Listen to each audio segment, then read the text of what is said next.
My child, I need to speak to you about something that happened when no one was watching.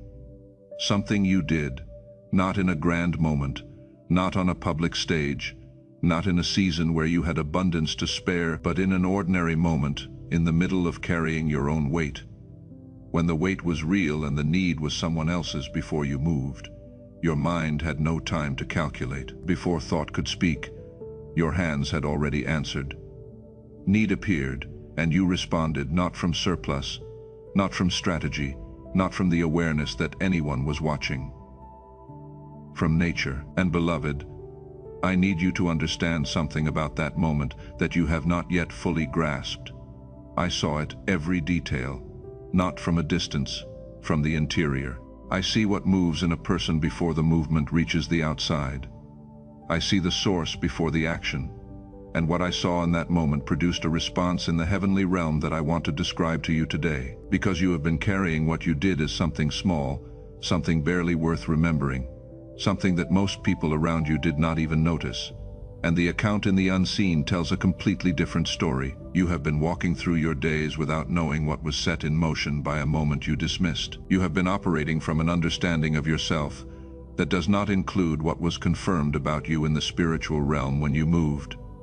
And I am speaking to you today because you need to know, not so that you can be proud of what you did, not so that you can hold it up as evidence of your own goodness, but because what I saw in that moment reveals something about the design I placed in you that you have not fully inhabited, and you cannot inhabit what you do not know you carry. So hear this now fully, and let it settle into the deepest place inside you where truth lives. When it is finally allowed to arrive, there is something I want to say before we go any further into what I witnessed and how the spiritual realm responded to it. I want to say it because too many people receive a word like this, and the first movement of their interior is to disqualify themselves. The mind immediately begins searching for evidence that this cannot be for them. It produces the list of moments they failed to meet their own standard. The times the kindness did not flow, the times the calculation won, the times the need appeared and the retreat followed. And it offers that list as the more accurate document, the more credible account of who they actually are, my child. I am not describing the moments when the filter engaged. I am describing the moments when it did not, and those moments are not cancelled by the moments when it did.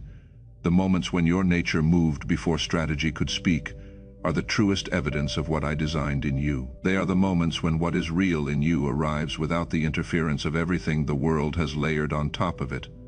And what arrived in that moment was something I placed in you before any of the layering began. It was there before the wounds, before the disappointments, before the seasons that taught you to hold what you have more carefully. It was in you before any of that arrived, and it is still in you now. That is what the moment revealed. Not a perfect person. A person whose deepest nature, when given the chance to move before the mind could intervene, chooses generosity. Type, I did not plan it in the comments. My child, let me speak to you about two kinds of kindness, because they are not the same thing, and the difference between them is the difference between what is learned and what is given. The first kind moves through the mind.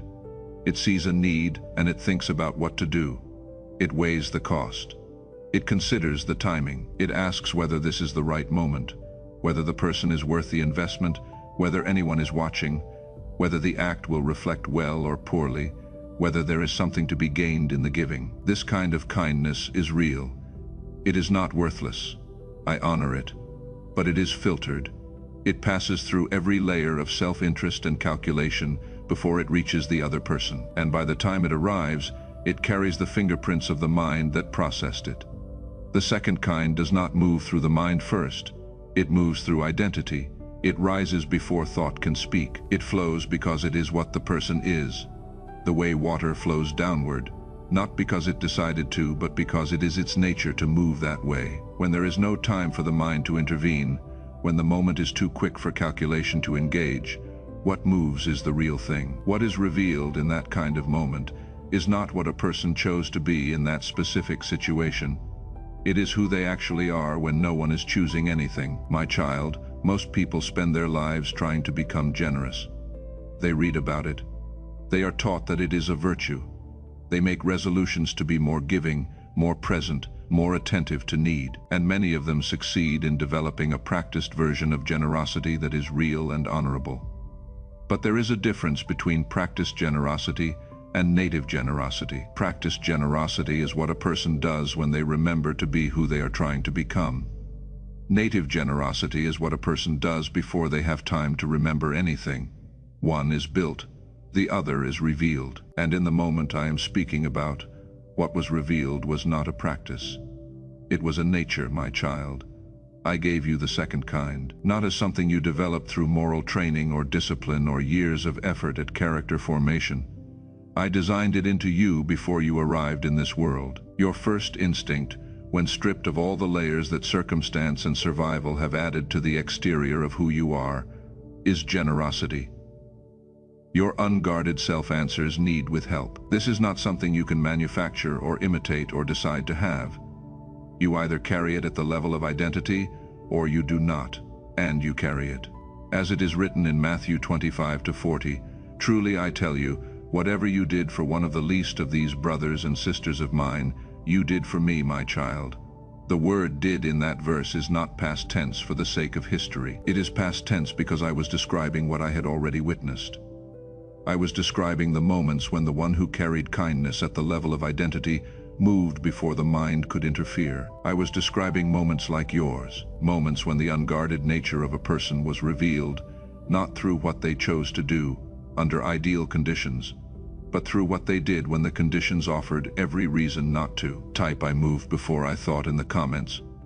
Beloved, I want to describe to you what that moment looked like from the heavenly perspective, because you have been living with your version of it, which is the version where the act felt small, felt ordinary, felt like something anyone would have done if they had been in the same place at the same time with the same opportunity. That version is missing a dimension. Here is the dimension it is missing. Most people, when they encounter a need in the middle of carrying their own weight, do not move. They see it, they register it, and then the mind engages. The mind says, "I do not have enough." The mind says, "This is not the right moment." The mind says, "Someone else will handle this." The mind says, "I need to protect what I have because my situation is not secure." And the kindness, if it was ever present, is talked out of its own movement by the speed of self-interest arriving to argue for its own priority. I see this. I see the moment when kindness reaches the edge of action and retreats. I see it in the lives of people who are genuinely good, who genuinely want to help, who would describe themselves as generous. The calculation still arrives. The retreat still follows. The moment passes and the kindness remains in the interior as intention that never became action. I see this more than you know. So when I saw what happened in you, when the moment arrived and the retreat did not follow, when need appeared and you moved without retreating, without calculating, without checking who was watching or what you would gain, something in the heavenly realm responded. Not with quiet approval, with declaration, with the urgency of something marked. What I saw in you was rare enough to be announced in the spiritual realm with a force that had not been produced in that way for a generation. And I want you to understand exactly why. Sow a seed right now for the one who moved before they thought, and then spent years wondering if it mattered. For the one whose uncalculated kindness produced changes they were never shown. Visit the link in the description below, or scan the QR code on your screen. Every seed sown is a declaration that what was given in secret is honored in the open type. I am still pure in the comments. My child, I want to tell you about the witnesses, because there were 3 of them, and what each one saw confirmed something different about what you carry. The first was the heavenly realm itself. I have created beings of extraordinary intelligence and capacity who are assigned to witness, to record, to carry out assignments across the spiritual order. They have been present at moments that broke the history of this world. They witnessed obedience taken to its farthest edge on a mountain, where a father raised a knife over what he loved most, and a voice stopped his hand. They witnessed law descend not as suggestion but as covenant, when a mountain shook and people begged not to hear the voice again because it was too much for human ears to hold. They witnessed the moment when the veil was torn and separation ended, and access was restored at the deepest possible level. They have seen things that no human eye could sustain without being undone. And they know the patterns of human behavior in the way that someone who has observed a thing 10,000 times comes to know it. They know what a person does when they encounter need while carrying their own weight. They know the calculation. They know the retreat. They know what it looks like when kindness is thought about rather than simply lived. So when they witnessed what you did, when need appeared and you moved before the mind could speak, the pattern they expected did not arrive. What arrived instead was something that did not match the record, and what does not match the record stops motion. It demands a response. It cannot simply be filed and moved past. It has to be accounted for, and the accounting happened. It happened with the force of something that had not been witnessed in that form for longer than the people around you have been alive. The heavenly realm did not observe your moment neutrally. It responded to it with the urgency of a declaration that crossed every spiritual dimension. My child, I want to say something more about what the witnesses in the heavenly realm observed specifically, because what froze them was not only the rarity of what you did, it was the context in which you did it. Context matters in the assessment of an act. The same act performed from abundance and performed from depletion are not the same act. They look the same from the outside. From the inside, they are separated by everything. I know what you were carrying when you moved. I know the weight of what you were managing in your own life at the moment the need appeared in front of you.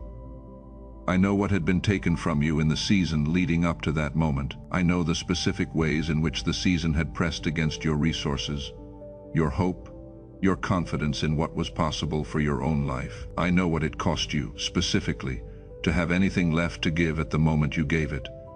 And the witnesses in the spiritual realm were not watching the act in isolation. They were watching it in context. They were watching a person give from a place where most people do not give. A place where the calculation, if it had engaged, would have been entirely reasonable to arrive at a different conclusion. And that context is what elevated what you did from rare to something that demands declaration. Not because the act itself was large in the visible dimension, because the source it came from, in the condition it was in at the moment it moved, was something that the witnesses had not expected to produce what it produced. The second witness was the silence that followed. My child, there is a voice in the spiritual realm whose function is accusation. You have encountered this voice in your own interior more than you realize. It is the voice that takes what you did and questions its motive. The voice that says your kindness was not really pure, that you were seeking something without knowing it, that the act was more about how it made you feel than about the one you helped. This voice is not a new voice. It is ancient. Its method has not changed across all the ages it has been operating. It searches for the hidden motive. It probes for the self-interest behind every act of apparent goodness. It finds, almost always, something to work with.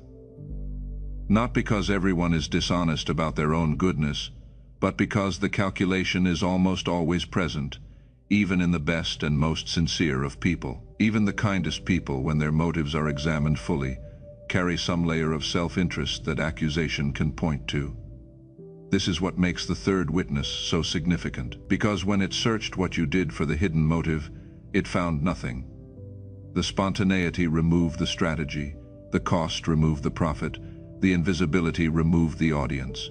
And when those three were present together, the voice that exists to accuse fell silent. As it is written in Zechariah 3:2, the Lord rebuked the accuser. That rebuke is not only ancient history, it is a pattern that repeats whenever purity appears that accusation cannot touch.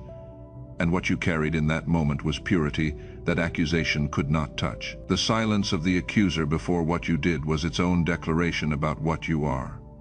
Type he found nothing in the comments. My child, I want to be more specific about what the accuser's silence means in the context of your full history, because the silence did not occur in the absence of material to work with. The accuser is thorough. It does not arrive without preparation. Before it speaks against a person, it reviews the record. It knows the specific failures, the moments when the motive was not pure, the moments when the kindness was offered with one eye on what would come back, the moments when the retreat won, the moments when the weight of self-interest outweighed the weight of the need in front of you. It had all of that available. It had years of moments where you were less than you wanted to be, and it brought all of that to the examination of what you did. It held what you did against everything it knew about you, and it still found nothing it could use. Because what you did was so stripped of calculation, so clearly emerging from the level of your nature, rather than from any constructed version of yourself, that even the full history of your more complicated moments could not diminish it. The accuser could point to the other moments, but it could not make those moments explain this one away. This one stood apart from all of them. It stood apart because it was not produced by the you that the world has shaped over time. It was produced by the you that I designed before any of the shaping began, and that you, the original design, was not something the accuser could build a case against. So it fell silent. Not reluctantly, not with any argument that failed, simply silent, because there was nothing to say. My beloved, I want you to understand why that silence carries the weight it does. Because you have not been living in the silence of accusation. You have been living in the noise of it. The voice that tells you your goodness is not real.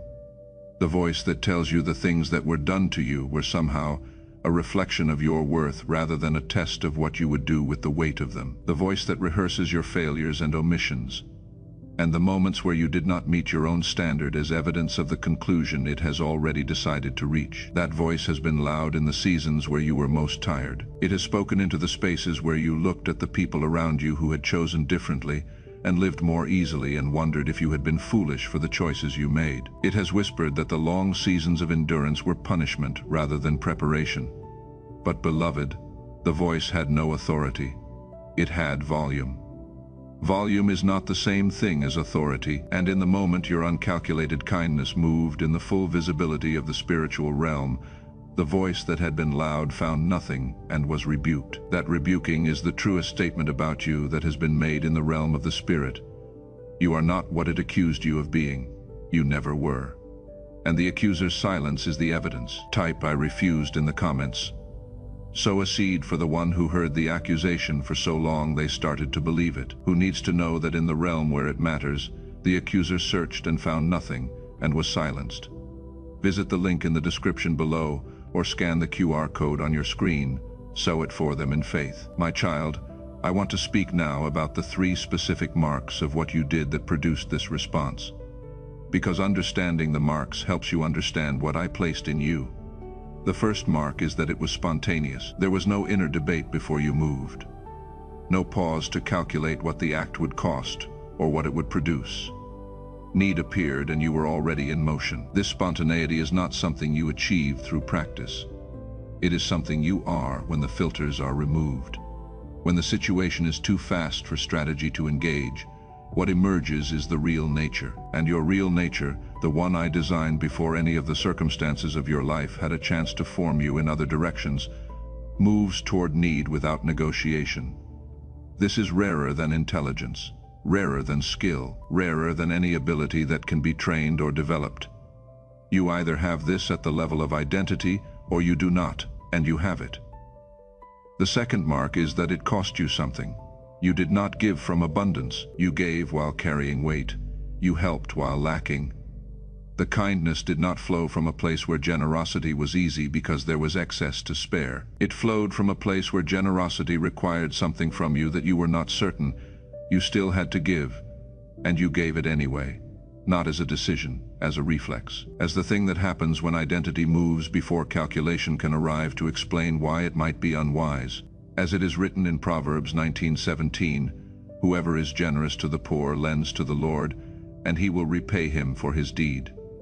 The repayment is not metaphorical, it is structural. It operates in the architecture of what comes next in ways that look like coincidence to people who do not know what was activated. The third mark is that it was invisible. No audience. No one was watching in the way that would have made the act feel like it counted for something in the eyes of the people whose opinions shape how you understand your own worth. You helped and returned to your life without a witness, and this invisibility did not reduce what you did. It purified it completely. When only the unseen is watching, the motive can only be what it is, not what you wanted it to look like, not what you hoped someone would recognize, what it actually was, and what it actually was needed. No audience, because it was already complete. type, I was not alone in the comments. My child, I want to linger on the third mark for a moment longer, the invisibility, because there is a specific thing that happens to a person over time when they have given in the presence of witnesses and received acknowledgement for it. They begin, without necessarily intending to associate the value of the giving with the acknowledgement it produces. The giving and the being seen giving become entangled, and eventually, the giving without acknowledgement starts to feel like it counts less. Like it is real but not quite as real, like it happened but in a register that does not fully record it as meaningful, in the same way the witnessed version records as meaningful. This is one of the most subtle corruptions of genuine generosity. Not dramatic, not obvious. Simply the gradual drift toward needing the audience to confirm that what was given was real. Most people do not recognize when this drift has occurred in them. They continue giving, but the invisible giving quietly becomes rarer. The witnessed giving continues, and the proportion shifts over time in a direction that few people ever examine.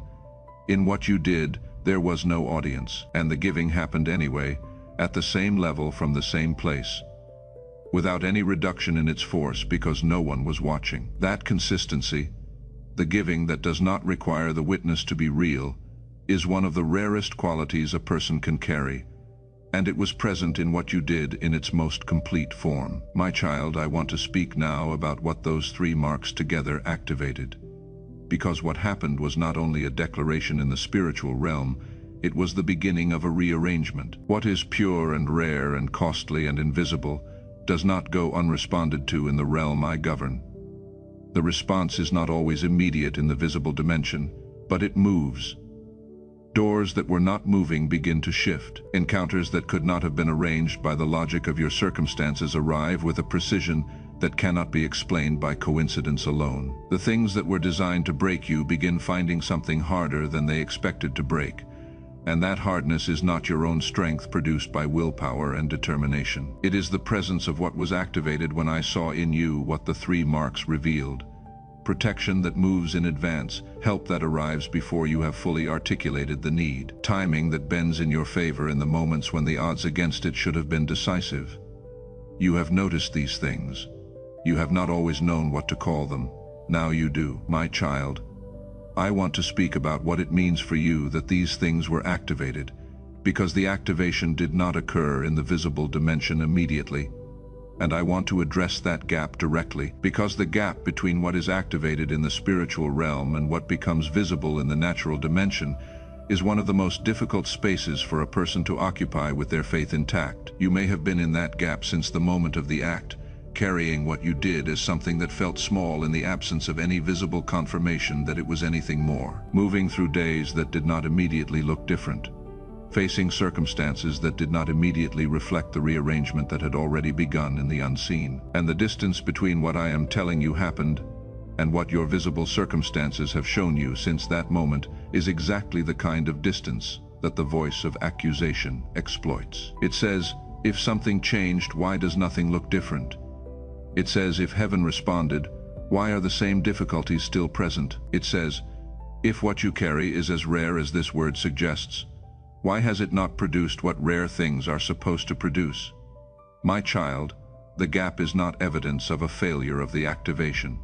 The activation is structural. It moves in the architecture of what is coming rather than in the surface of what is currently visible. And what is coming has been in motion since the moment I saw what you did. The doors that are loosening were loosened then. The encounters that are approaching were set in motion then. The precision of what arrives next has been arranged since the moment the three marks were confirmed. You have been living in the gap between the setting in motion and the arrival. The gap has felt long, but the gap is not an indicator that nothing is moving. It is the distance between the setting in motion and the arrival, and arrival is what is next, my child. I want to speak about the season that surrounded what you did, because what you carried in that moment of uncalculated kindness did not arrive in a vacuum. It arrived in the middle of a sustained wait. You were tired. You are perhaps still tired in ways that are difficult to explain to people who have not carried what you have carried for as long as you have carried it. The kind of tired that does not come from a single hard day, but from a long sequence of days that required more than seemed fair and did not offer proportional return. The kind of tired that makes a person wonder, in the quieter moments, how much further this continues. The kind of tired that can begin, if allowed, to reshape what a person believes is possible for them. You were carrying all of that, and in the middle of it, you moved with generosity, not despite the weight, while under it. And what I saw in that was not courage performing for an audience. It was nature asserting itself in the exact conditions that most natures contract under. Most people under that kind of sustained weight begin gradually narrowing. They protect themselves more carefully. They give less freely. They hold what they have more tightly because the season has taught them that what they hold can be taken without notice and replaced without apology. And that narrowing is understandable. It is not without reason, but it produces a different person than the one I designed. You did not narrow. The weight pressed on you, but it did not compress the nature. The giving reflex remained, and when the moment arrived, it moved. That is the thing I want you to hear clearly. The season did not deplete what I put in you. It demonstrated that what I put in you cannot be depleted by a season. Type I was being prepared in the comments. My child, I want to speak about the season that surrounded what you did from one more angle, because you were not only tired in that season, you were also in specific ways being tested by what you had been watching happen to others. You had seen people around you who carried less weight than you, who had chosen easier paths than you, who had not paid the costs you had paid, receiving what looked like the returns you had been waiting for. You had watched doors open for people who had not done what you did to deserve open doors. You had watched provision arrive in places where the investment you observed did not seem to equal what the arrival implied, and that watching had produced something in you that you had been managing. A question that you did not always voice, but that had been present. The question of whether the way you had chosen to live, the cost you had been willing to pay, the nature you had held through everything that argued for a different nature, was actually the right choice. Whether the whole framework of what I had said about how life works was actually accurate in the way you had trusted it to be. That question was real. It was not faithlessness. It was honesty about what the evidence available to you was appearing to say, and I want to address it directly. The people whose easier paths appeared to be producing faster returns were operating in a different dimension of accounting than the one your life is governed by.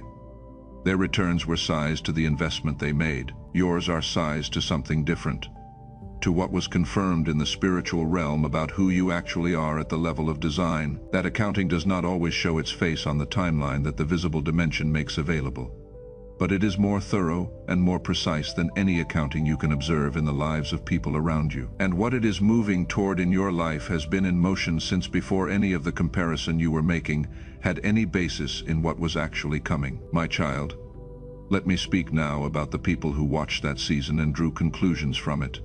The ones who looked at the weight you were carrying and decided, privately or openly, that the weight was evidence about you, about your choices, about what your life was becoming, about whether what you believed about yourself had any basis in what was actually unfolding. Some of them offered their conclusions with words dressed as concern, the gentle suggestion that maybe you should adjust your expectations, that maybe the story you were holding about what you were built for was more generous than the evidence supported. Some of them offered their conclusions with the specific quality of silence that communicates a verdict that was never spoken but was unmistakably present. The silence of someone who has decided that the outcome they are watching is the likely outcome and has chosen not to say so directly. And some of what they said or failed to say found its way into the interior of how you understood your own season, particularly in the moments where you were too tired to argue against it. My child, those conclusions were not drawn from knowledge of what was actually happening. They were drawn from the visible surface of a process whose significance was entirely interior. They saw the press. They did not see what the press was revealing. They saw the fire. They did not see what the fire was certifying. They watched a season that looked from the outside like difficulty without evident purpose. What it was in the unseen was a demonstration, a confirmation before the spiritual realm that what I placed in you holds under the conditions that most things do not hold under. As it is written in Isaiah 54:17, "No weapon formed against you shall prosper, and every tongue that rises against you in judgment you shall condemn." Every conclusion drawn from a season they did not understand will be answered by what the season produced. Not by your argument, by the evidence of what emerges when the press is finished. Sow a seed before the closing prayer.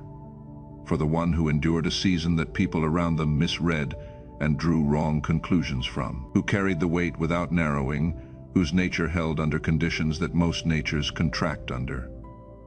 Visit the link in the description below or scan the QR code on your screen. Every seed sown for them is a declaration that the season produced something real and the something is about to be visible.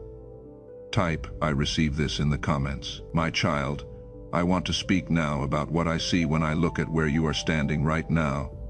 Not only the season you have been in, the version of you that the season produced. Because seasons of sustained weight do one of two things to a person. They either diminish the person, gradually reducing what they believe is possible, what they believe they deserve, what they allow themselves to want and expect and reach toward, or they deepen the person. They take the roots that were already present and press them further down into something that cannot be moved by surface conditions.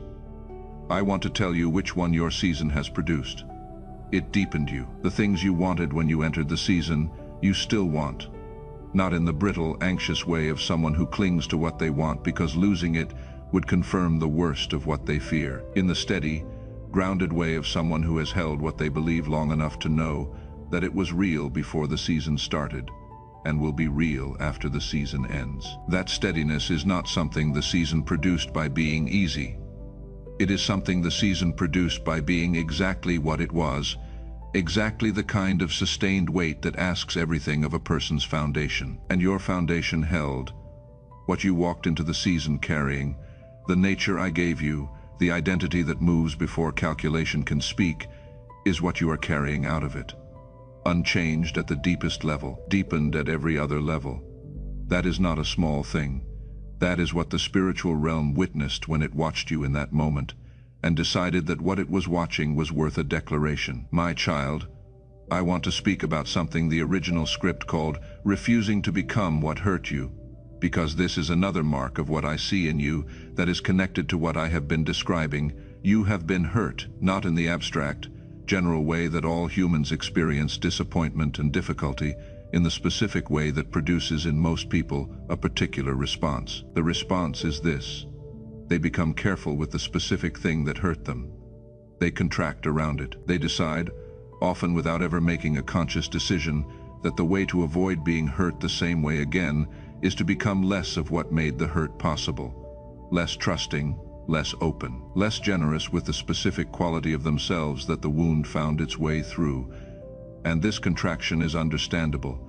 It is a natural protective response, but it produces, over time, a diminished version of the person.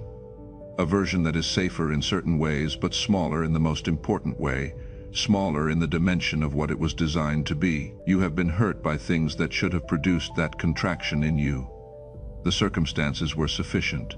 The pain was real, the pattern repeated long enough that the lesson it seemed to be teaching, that the nature I gave you makes you vulnerable in ways you cannot afford, was one that a reasonable person would have absorbed and acted on. But you did not become what hurt you.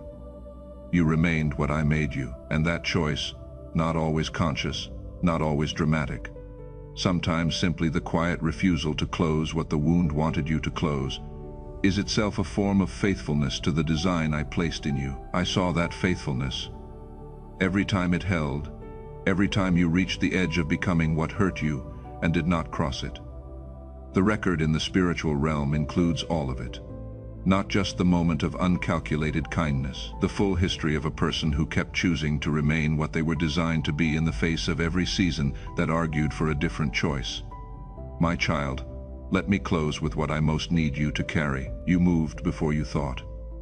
In a moment when calculation could have argued for a different choice, something deeper than calculation was already in motion. And that movement, that identity-level response to need in the middle of your own weight and weariness, was seen at a level of attention that the word ordinary cannot describe. What you did was not ordinary. The ordinariness was the appearance.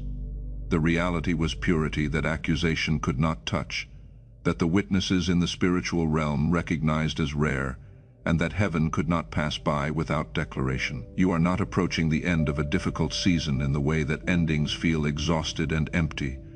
You are approaching a threshold. the kind that exists on the other side of the press that certifies, the kind of opening that becomes available to someone who has been demonstrated in the sight of the spiritual realm to carry what you carry at the level you carry it. And when you step through it, you will not step through it as someone who survived by luck. You will step through it as someone who was confirmed by what they did when no one was watching. At real cost to themselves, without audience or applause, in the middle of a season that pressed on everything. That is the person who steps through. That is you. As it is written in Romans 8:28, all things work together for good to those who love God, to those who are called according to His purpose. The wait worked. The season worked. The invisible act worked. All of it has been working in the same direction. The direction I established before you arrived. Stay in it. What comes next has your name on it. Heavenly Father, we come before you now over every chosen one who moved before they thought, who answered need from the depth of their nature before strategy could arrive to question whether it was wise, who has been carrying the weight of a long season that people around them did not understand and drew the wrong conclusions from. We receive today the truth of what was witnessed in the spiritual realm when purity moved, without calculation, without audience, without strategic motive. We release the conclusions that were spoken by people who saw the outside of a process they could not read. We release the noise of the accuser who searched and found nothing, and whose silence is the truest statement made about us in the realm that matters. We stand today in the knowledge that what you designed into us has been demonstrated under the conditions that reveal what is real, that the nature held, that the purity was confirmed, that the threshold is ahead rather than behind. Keep us moving toward it in the same way we have always moved, not performing, not calculating, not waiting for the audience, simply being what we were designed to be, in the name of the one who sees every act done in the absence of witnesses and calls it by its true name. Amen, my child. If this word found the place in you that needed to hear that what you did was seen, send this to the one person you know who has been quietly giving from a place that has not been full, and has not yet been told that heaven watches what moves from identity rather than from strategy. Let them know that what they did was seen, that the accuser found nothing, that the threshold is ahead. God bless you, beloved.